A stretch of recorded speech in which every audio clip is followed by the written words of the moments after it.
October 18, 2019 marked my mother's last birthday on earth.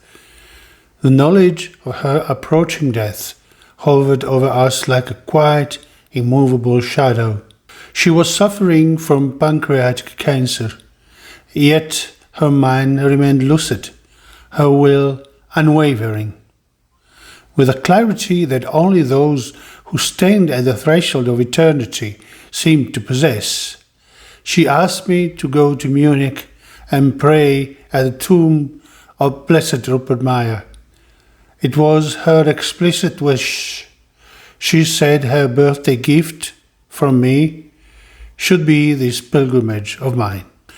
Blessed Rupert Mayer had always been dear to both of us. A Jesuit of unbending courage, beatified by Pope John Paul II, who helped the poor of Munich throughout his priestly life, and who stood firm against all anti-Christian ideologies of his age, socialism, communism and National Socialism. During the Third Reich, he even spent time in prison, and during World War II, in a concentration camp. Later, as his health rapidly declined, he was sent into exile in an abbey in southern Bavaria, because the Nazis feared the reaction of the Catholic people of Munich should he die in their custody. He died of a stroke while preaching during Holy Mass of All Saints' Day, November 1st, 1945. His life, marked by resistance, suffering, and fidelity, had long been a beacon for both of us. And so I went to Munich, since I also wished to pray at the tomb of Cardinal Michael Faulhaber, who had guided the Archdiocese of Munich through the turbulent decades from 1917 to 1952, and since I needed to travel from Zagreb in Croatia, where I lived, to Gazzaniga in the province of Bergamo in northern Italy, where my mother lived, to spend a few precious days with my mother, recently discharged from the hospital, I stopped in Munich before continuing on to Bergamo the following day. During that journey, the following prayer rose from my heart. Lord, I entrust myself completely to you. I entrust my family. I entrust my mother to you, through the intercession of the Blessed Virgin Mary and the intercession of Blessed Rupert Mayer and Cardinal Faulhaber. You know that I cannot leave my mother alone, but I cannot leave my family alone either.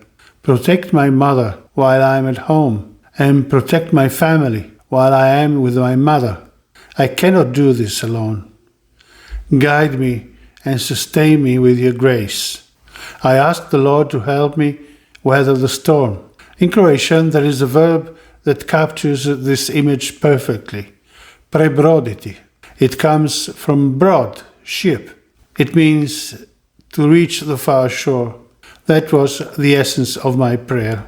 And the Lord did listen to my prayer, even in the sorrow of my mother's death. She died on December 27th, 2019. Her passing came in a mysterious way at just the right moment. She was able to attend Mass daily and receive a Holy Communion until the day before she died. All of us, my entire family and her friends, were able to attend her funeral, something that would become virtually impossible only a few weeks later.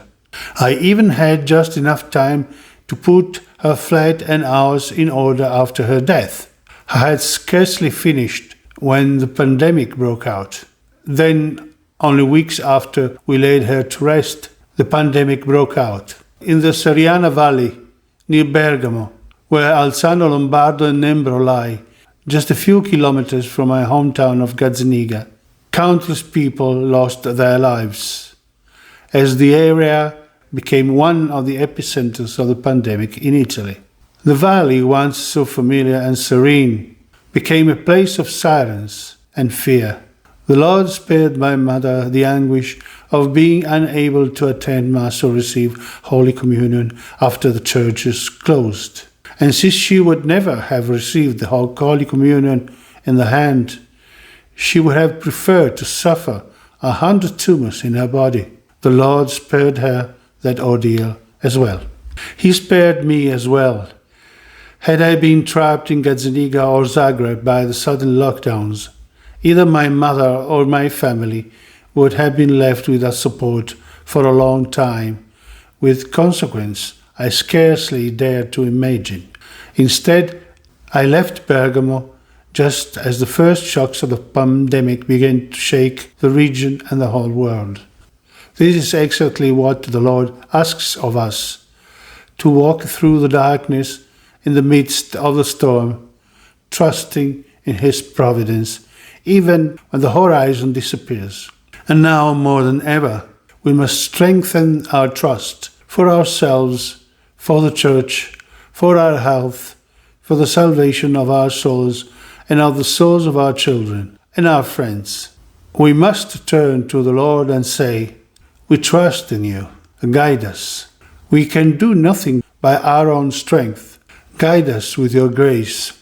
We are sheep without a shepherd. The Church lies in ruins. Only you, with your powerful hand, your merciful heart, and your immense love we do not deserve, can save us through the intercession of the Blessed Virgin Mary. Stay close to us. Do not leave us, not even for a moment. Without you we perish. With you we live." And today, O Lord, I tell you again what I told you then, and trust myself completely to you through the intercession of the Blessed Virgin Mary. Guide us. Be on our side. We trust in you. Help us reach the far shore. Help us weather the storm. Help us endure our trials. Help us be strong. Help us trust in you.